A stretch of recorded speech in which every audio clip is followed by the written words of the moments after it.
Mashabiki wa Arsenal nchini Uganda walifanya sherehe ya usiku hadi kukaribia alfajiri wiki hii nje ya kumbi za kuonyesha michezo na baa kote Uganda baada ya timu yao kupata ushindi dhidi ya Real Madrid.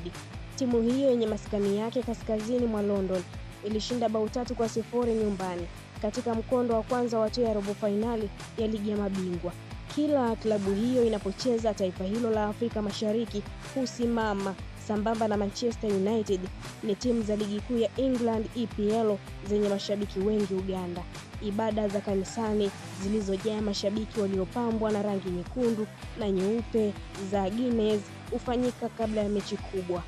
Ushabiki kwa Arsenal na vilabu vingine vya Uingereza huonekana kote Uganda, huku maduka na wafanyabiashara wadogo wakiuza jezi na makampuni makubwa yakifanya matangazo na kampuni za kamari zikifanya biashara kubwa.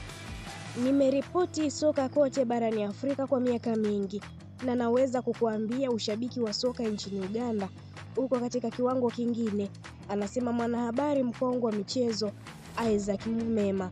Kwa Swale Suleiman, fundi na shabiki wa Manchester United niliyekutana naye kwenye gereji moja katikati ya mji mkuu Kampala, msisimko upo katika ukweli kwamba mechi za EPL ni za ushindani na kuburudisha, na wakati mwingine hazitabiriki na hata timu ndogo inaweza kusababisha tafrani.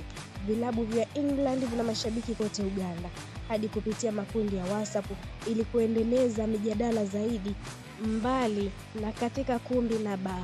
Lakini mashabiki wa Arsenal wanaonekana kupeleka ushabiki wao katika kiwango kingine, kiasi cha wengine kukamatwa kwa kufanya maandamano ya ushindi bila taarifa ya polisi baada ya kushinda mechi kubwa.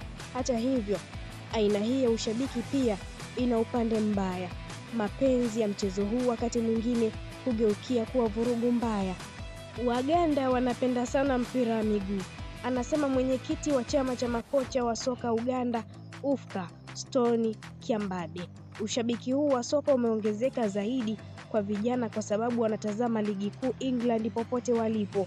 Anasema wanaweza kufuatilia kupitia simu zao, lakini hasa ni kupitia matukio ya kukusanyika. Hata katika vijiji vya mbali kunakuwa na ukumbi na televisheni ambapo mashabiki hukusanyika kutazama mechi. Ni kurudishe nyuma, mnamo Januari 24, 2023, Jumanne, mashabiki wa Manchester United walikamatwa na jeshi la polisi. Polisi nchini Uganda waliwakamata mashabiki wa Arsenal nchini humo kwa kusherehekea ushindi wa klabu hiyo dhidi ya mahasimu Manchester United mnamo Jumapili Januari 22, 2023.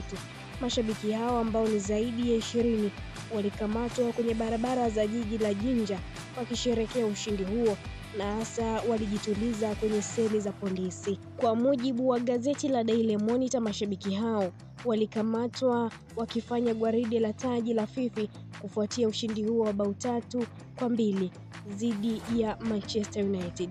Mashabiki hao walikamatwa wakiendesha msafara wa magari matano na kupiga kelele kwa kilele cha sauti zao. Kabla ya kuingia kwenye barabara ya Iganga kutoka Main Street, gari la polisi la kupiga doria lilijitokeza mbele yao na kuwaamuru kushuka mara moja. Sijui kile ambacho tumefanya, lakini tulikuwa tu tunasherehekea ushindi wetu dhidi ya mahasimu Manchester United, mmoja wao alinukuliwa na gazeti la Daily Monitor. Waliwekwa mara moja kwenye gari hilo la kupiga doria na kupelekwa kwenye kituo cha polisi cha Jinja, japo mamlaka hazikutoa taarifa yoyote kuhusu kukamatwa kwao. Na hii ni Spoti Mtaa TV. Langu jina ni Elizabeth. Endelea kutufuatilia, pia usisahau kulike, kushare, kucomment pamoja na kusubscribe channel yetu ili uendelee kufurahia taarifa zetu mbalimbali.